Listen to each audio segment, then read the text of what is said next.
Lei 12.016, de 7 de agosto de 2009, disciplina o mandado de segurança individual e coletivo e dá outras providências. O Presidente da República faz saber que o Congresso Nacional decreta e eu sanciono a seguinte lei. Artigo 1º. Conceder-se-á mandado de segurança para proteger direito líquido e certo, não amparado por habeas corpus ou habeas data, sempre que, ilegalmente ou com abuso de poder, qualquer pessoa física ou jurídica sofrer violação ou houver justo receio de sofrê-la por parte de autoridade, seja de que categoria for e sejam quais forem as funções que exerça. Parágrafo 1º.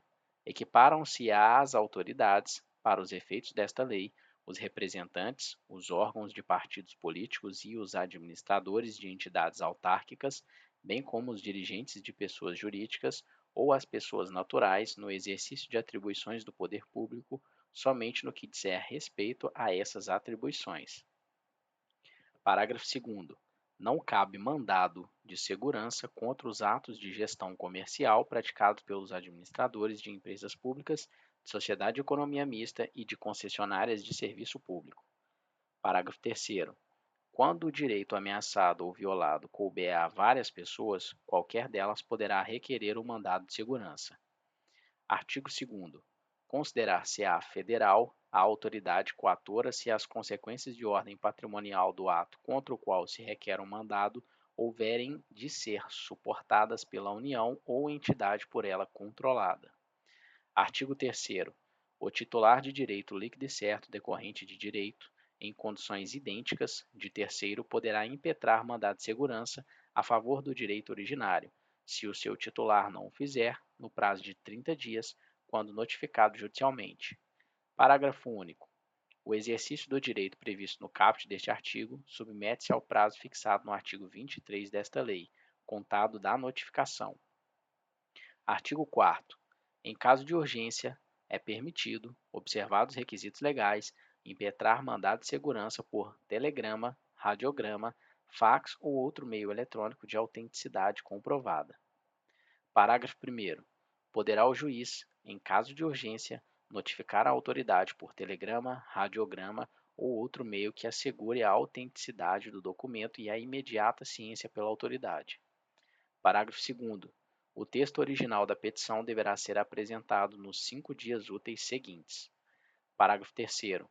Para os fins deste artigo, em se tratando de documento eletrônico, serão observadas as regras da Infraestrutura de Chaves Públicas Brasileira, ICP Brasil. Artigo 5º. Não se considerará mandado de segurança quando se tratar: primeiro, de ato do qual caiba recurso administrativo com efeito suspensivo, independentemente de caução. 2. De decisão judicial da qual caiba recurso com efeito suspensivo. 3. De decisão judicial transitada em julgado. Artigo 6º. A petição inicial, que deverá preencher os requisitos estabelecidos pela lei processual, será apresentada em 2 vias com os documentos que instruírem a primeira reproduzidos na segunda e indicará, além da autoridade coatora, a pessoa jurídica que esta integra, à qual se acha vinculada ou da qual exerce atribuições. Parágrafo 1º. No caso em que o documento necessário à prova do alegado se ache em repartição ou estabelecimento público ou em poder de autoridade que se recuse a fornecê-lo por certidão ou de terceiro, o juiz ordenará preliminarmente, por ofício, a exibição desse documento em original ou em cópia autêntica e marcará, para o cumprimento da ordem, o prazo de 10 dias. O escrivão extrairá cópias do documento para juntá-las à segunda via da petição. Parágrafo 2º. Se a autoridade que tiver procedido dessa maneira for a própria coatora, a ordem far-se-á no próprio instrumento da notificação. Parágrafo 3º. Considera-se a autoridade coatora aquela que tenha praticado o ato impugnado ou da qual emane a ordem para a sua prática. Parágrafo 4º. Vetado. Parágrafo 5º.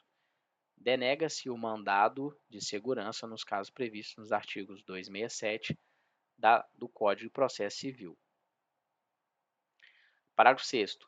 O pedido de mandado de segurança poderá ser renovado dentro do prazo decadencial se a decisão denegatória não lhe houver apreciado o mérito. Artigo 7º. Ao despachar a inicial, o juiz ordenará: 1.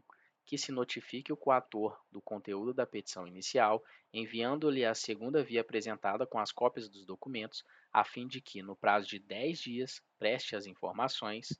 2. Que se dê ciência do feito ao órgão de representação judicial da pessoa jurídica interessada, enviando-lhe cópia da inicial sem documentos, para que, querendo, ingresse no feito. 3. Que se suspenda o ato que deu motivo ao pedido, quando houver fundamento relevante e do ato impugnado puder resultar a ineficácia da medida, caso seja finalmente deferida, sendo facultado exigir do impetrante caução, fiança ou depósito, com o objetivo de assegurar o ressarcimento à pessoa jurídica. Parágrafo 1º. Da decisão do juiz de primeiro grau que conceder ou denegar a liminar, caberá agravo de instrumento, observado o disposto na Lei 5869 de 73. Parágrafo 2º. Não será concedida medida liminar que tenha por objeto a compensação de créditos tributários, a entrega de mercadorias e bens provenientes do exterior, a reclassificação ou equiparação de servidores públicos e a concessão de aumento ou a extensão de vantagens ou pagamento de qualquer natureza. Parágrafo 3º.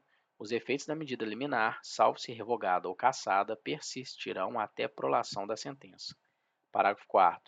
Deferida a medida liminar, o processo terá prioridade para julgamento. Parágrafo 5º. As vedações relacionadas com a concessão de liminares previstas neste artigo se estendem à tutela antecipada a que se refere os artigos 273 e 461 da Lei 5869 de 73. Artigo 8º. Será decretada a perempção ou caducidade da medida liminar ex officio ou a requerimento do Ministério Público quando, concedida a medida, o impetrante criar obstáculo ao normal andamento do processo ou deixar de promover, por mais de 3 dias úteis, os atos e as diligências que lhe cumprirem. Artigo 9º.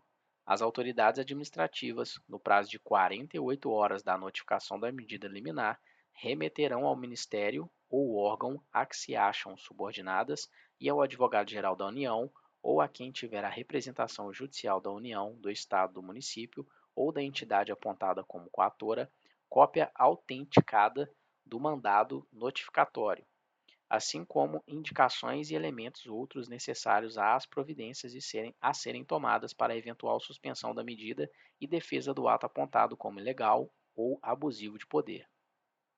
Artigo 10. A inicial será desde logo indeferida, por decisão motivada, quando não for o caso de mandado de segurança ou lhe faltar algum dos requisitos legais ou quando decorrido o prazo legal para a impetração.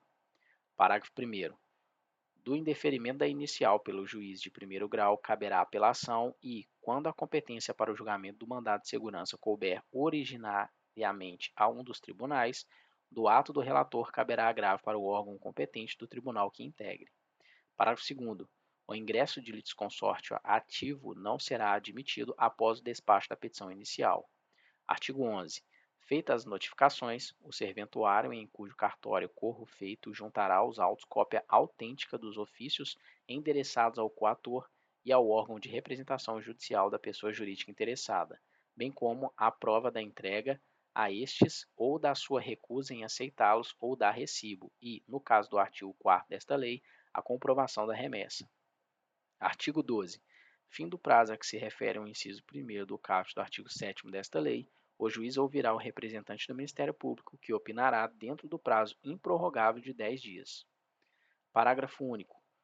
Com ou sem o parecer do Ministério Público, os autos serão concluídos ao juiz, para a decisão, a qual deverá ser necessariamente proferida em 30 dias. Artigo 13. Concedido o mandado, o juiz transmitirá em ofício, por intermédio do oficial do juízo ou pelo correio, mediante correspondência com aviso de recebimento, o inteiro teor da sentença à autoridade coatora e à pessoa jurídica interessada.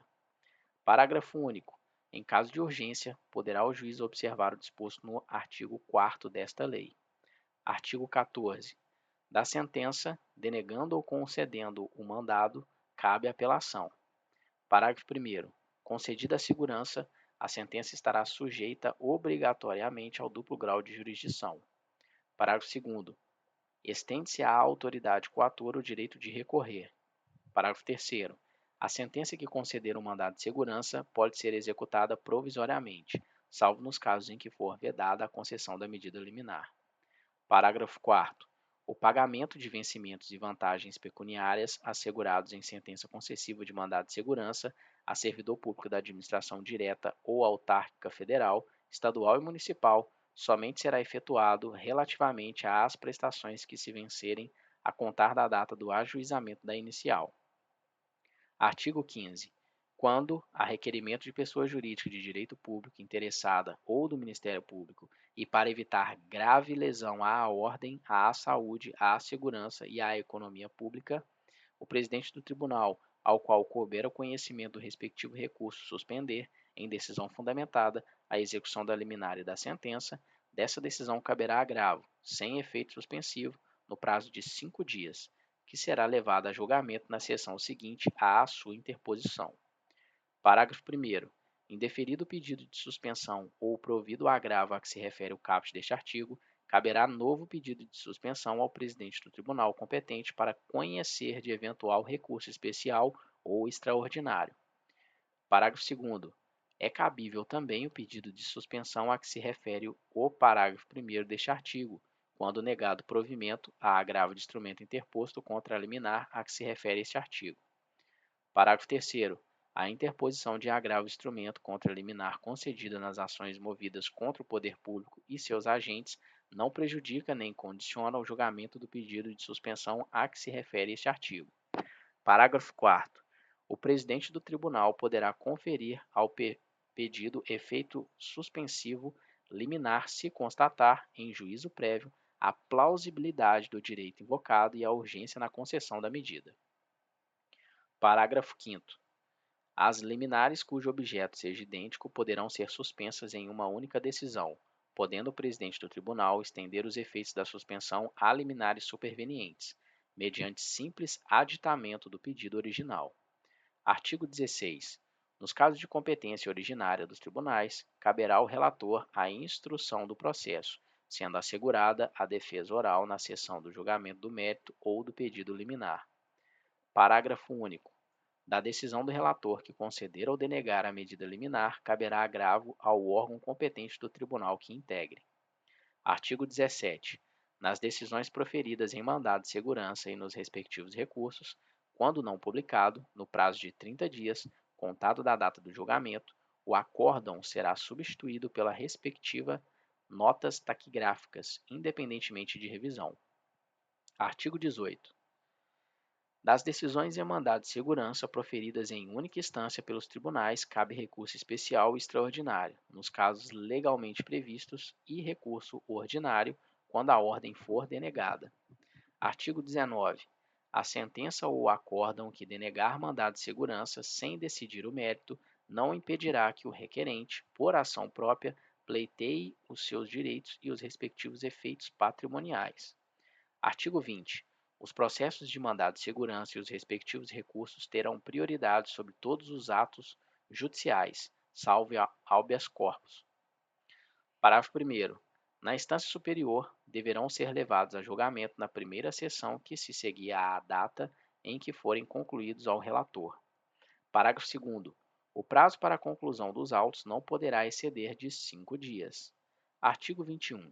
O mandado de segurança coletivo pode ser impetrado por partido político com representação no Congresso Nacional na defesa de seus interesses legítimos relativos a seus integrantes ou à finalidade partidária, ou por organização sindical, entidade de classe ou associação legalmente constituída e em funcionamento há pelo menos 1 ano, em defesa de direitos líquidos e certos da totalidade ou de parte dos seus membros ou associados, na forma dos seus estatutos e desde que pertinentes às suas finalidades, dispensada, para tanto, autorização especial.